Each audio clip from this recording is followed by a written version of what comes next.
Vsako, kolikor smo že ugotovili, vsaka ta tim ima neko korporacijo. Se to ne zanima. Vejo ni to. Ne, vejo ne, v ene pa ja. Vejo, kaj imaš še kakšen futbol kluba, ne?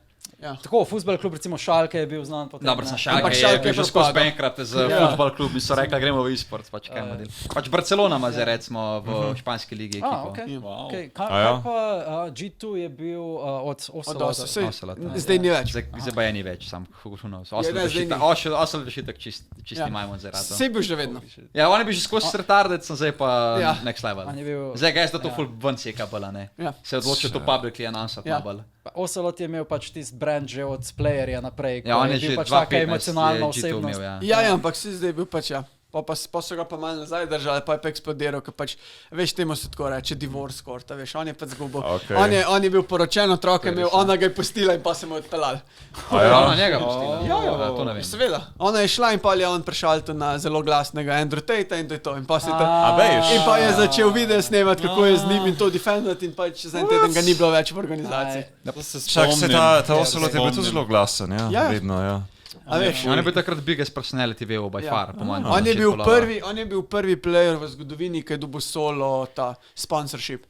Ne ekipa, ampak on je bil SK. On je imel skozi 10-15k viewerjev takrat, kaj Twitch komi postaja. In on je od vedno začel, on je vedno najprej zase delal, pa za ekipo, ker je pač hotel biti svoj brand in pa je odprl svojo ekipo, pa G2.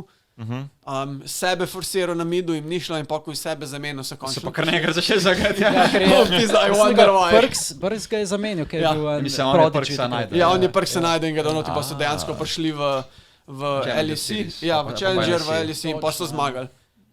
Oni so takoj prišli iz promotiona v prvo mesto. Je pa, a veš, zakaj imajo ime G2?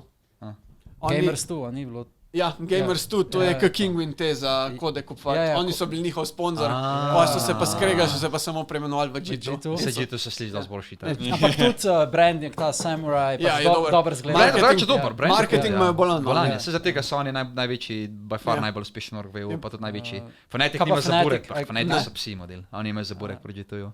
Če Fnatic so, oni fucking crowdfunding je delali, like imagine, no. Pa če sem bil Fnatic, jaz sem spoznal, jaz sem sam videl njihovega ownerja, pa sem jaz to največji dreko človeka, je ever met. Eno besedo, ne, pa sem tak pretentious, poln samega sebe, tak selfish človek, pač egoist. Fnatic je prav tudi org, mislim korporacija za orgom. Ne, Fnatic je firma, to je to. Fnatic je prav firma, ja.